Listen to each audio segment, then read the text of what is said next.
Hey, we are just getting done with what I think is Wednesday, but I can't remember because I've lost track of days. A lot's happened today.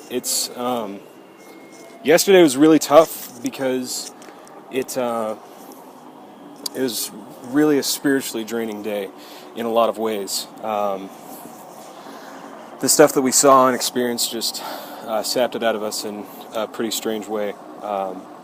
And so yesterday was really tough. I think I talked about that, but today was a lot better. Not that today didn't have its own high points, or yesterday didn't have its own high points, but today was really great. I don't know, a lot of things. We started off the day and we walked up, actually the direction that I'm facing, east. We're currently on the, this is, I can't teach you a geography lesson right now, but we traveled east and down the hill. Most of the old city of Jerusalem, the modern city, expands super, super far.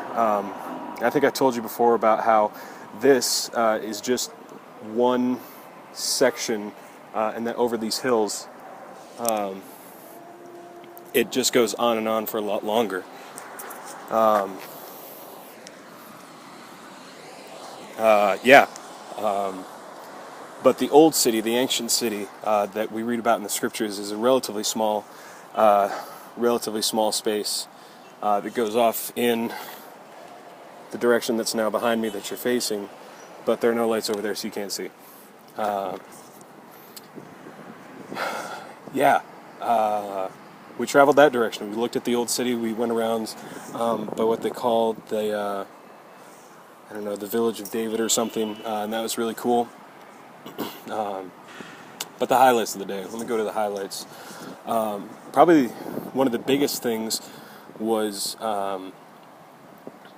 getting to walk through Hezekiah's tunnel when the land of Israel was divided between the North Kingdom and the South Kingdom. That happened somewhere in First or Second Kings.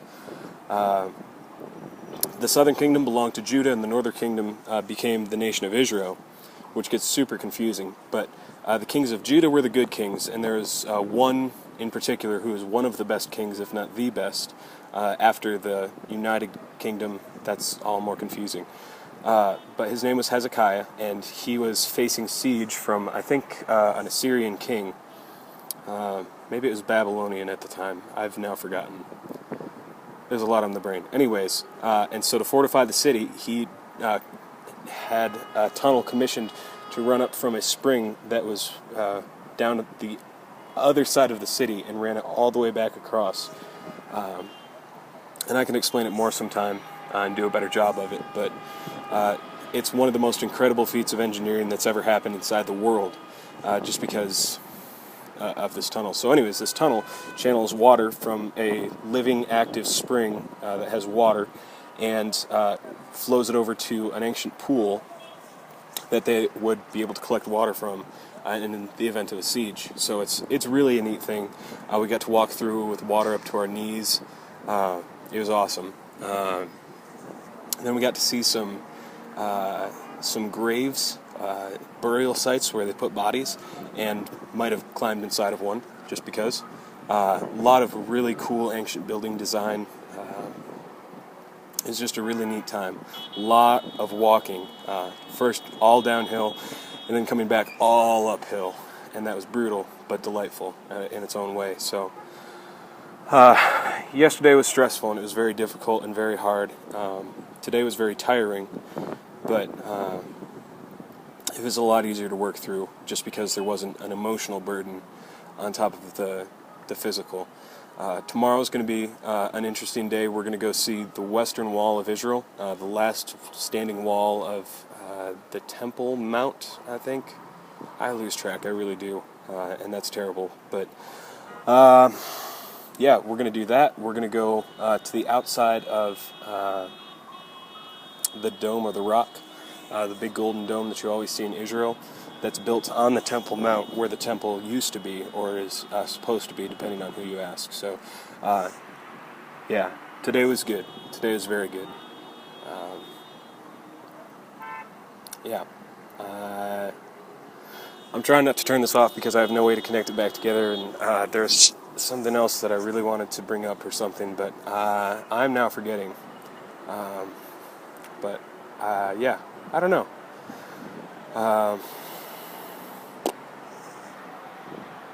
It's fun. We're having a good time. We're getting together really well as a team with all the other people that are here on campus now too. There are a couple kind of crazies, but they're coming around, and we're starting to get together in some things too, and we're having a lot of fun throughout it. So, yeah, no. Fun story. Last night I was out walking, just trying to work through stuff, and I looked up and actually like jumped back because all of a sudden I saw stars, and I did not expect that for some reason. So, yeah, it was a neat thought to think about how these same stars that I'm seeing are going to be the same stars that you see at night if you're ever up that late, which you should never be up that late. Becca, come on, that's ridiculous. But yeah, thanks for the email and everything, and for taking care of the time card and all that.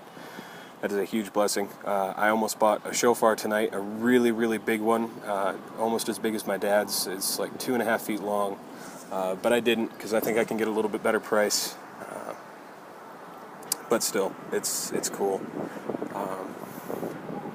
Man, there's so much that I want to tell you and share with you about this trip. Like even the little silly things like out there. It's hard to point out now that it's dark. Let me see. There's the green building. It's a green building. This right here, I think you can't really see it anyways,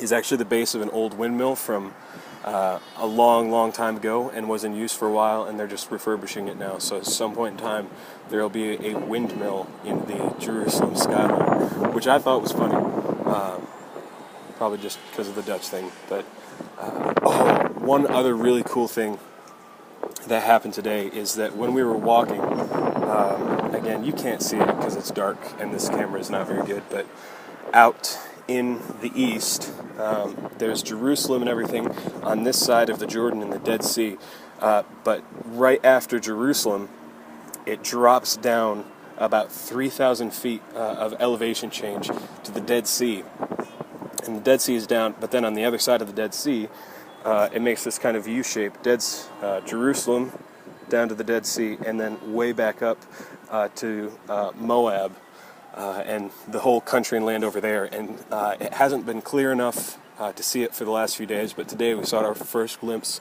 all the way across the Dead Sea. I have no idea what the mileage is for that, but it's a really long ways away. So most of this stuff, I'm sure, means next to nothing to you, but it was just really cool. Yeah. Tomorrow's a big day. There's something really neat that I'm gonna do that I'll wait to tell you about another time, because this video is now starting to push towards 10 minutes, and that is just way too long. You have better things to do with your life. So, yeah. I don't know.